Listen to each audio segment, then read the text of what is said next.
but not everything. He is a man on a very fast collision course with his principles. One of the early votes he will be asked to cast in the United States Senate is the single most important vote ever cast by members of the House and the Senate, and that is on the debt ceiling. Our debt ceiling is now $14.3 trillion. It will need to be raised in the coming year. He just used the phrase enslaved by debt. Yeah. This is exactly what he stands against. If he, and he is as a single United States Senator, empowered to prevent us from raising the debt ceiling, because it must be raised on a date certain at a particular time on the clock, or the United States government goes into default. If he filibusters the debt ceiling beyond that point, he can not only destroy the credit rating of the United States of America, he can wreak havoc on the world's financial markets, cause a worldwide depression with one consistent holding to principle, which is his notion of the American government's relationship to debt. This, by the way, is a challenge for Boehner in the House, his worst challenge. He must, and he knows it, pass a debt ceiling increase in his Republican House of Representatives. He will do it. But Rand Paul can stop it by himself. Well, but the Republicans look back at 1995, they look back at Newt Gingrich and the government shutdown, and the lesson this year, before this year, the lesson was that was horrible. It was right, but they look back at that government shutdown and they think, before this year, the lesson of that was, oh, the Republicans went too far. This year, Republicans' lesson on that was, we should have gone farther. We should have held it closed for longer. They're going to look at that. They've already been talking about this. They're going to look at that debt ceiling vote. Nothing compared to the debt I know, but the Republican rhetoric around this cannot be underestimated. People as centrist in the Republican Party as Michael Steele have said there will be no compromise on that debt ceiling vote. Mike Lee of Utah, Rand Paul of Kentucky. It is not just one guy. Michael Steele doesn't understand what it is. He's the same guy who didn't know what the minimum wage was when I asked him. They do not comprehend the worldwide economic depression that would be caused instantaneously by the United States government defaulting on its debt, which they are empowered to make happen. Mitch McConnell understands it. He does. So Mitch McConnell understands it. And he kind of understands Rand Paul. A little bit. Kind of. So do you think Mitch McConnell won't let him do it?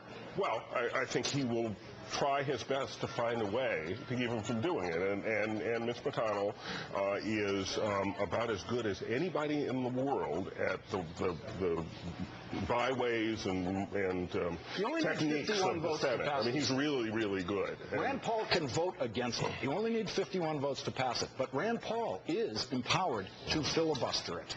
Will he? His principles say he must. It certainly would cut to the chase in terms of getting government off your back, since there wouldn't be one.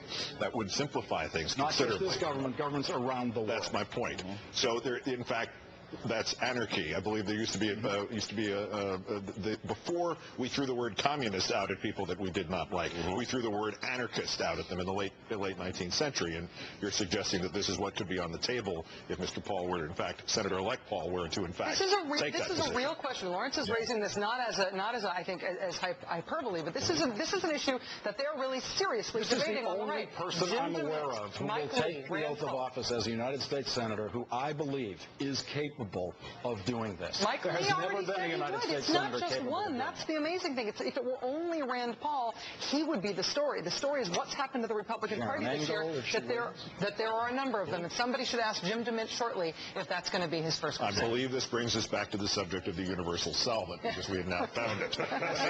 But bring Mr. Schultz back in from Las Vegas and the idea of the debt ceiling. Is it possible that Senator-elect Tea Party himself might vary from his stated positions, even in his accepted speech, in his moment of glory, in his succession of A-plus conservative wisdom phrases there? Could he, in fact, have said this and meant something else?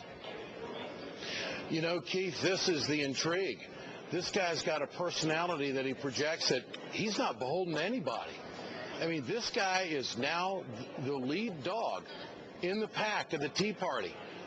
Not only is he winning by a commanding number, but he comes out tonight. Now, think about this panel here is immense knowledge and experience when it comes to politics.